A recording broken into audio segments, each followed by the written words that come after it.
Io ho visto le fiamme che andava a manetta e basta.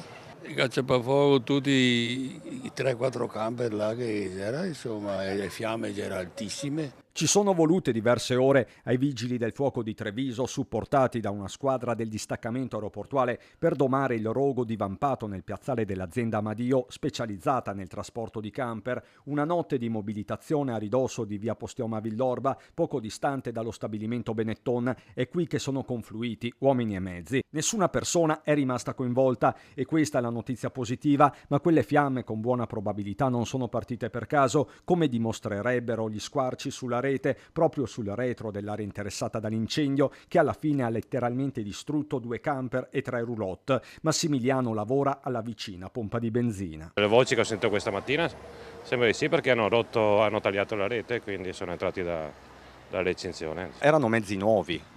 Mezzi nuovi da consegnare alle concessionarie. Vigili del fuoco e carabinieri stanno quindi operando in simbiosi per ricostruire il quadro, mentre il comune, attraverso il sindaco Francesco Soligo, ha subito rassicurato la popolazione sulla qualità dell'aria. Un mese fa, il 5 maggio, sempre a Villorba, un incendio era divampato in una ditta di elettrodomestici. Anche in quel caso non si era escluso il dolo e inevitabilmente una certa inquietudine serpeggia. Prima volta che capita. Prima volta che capita.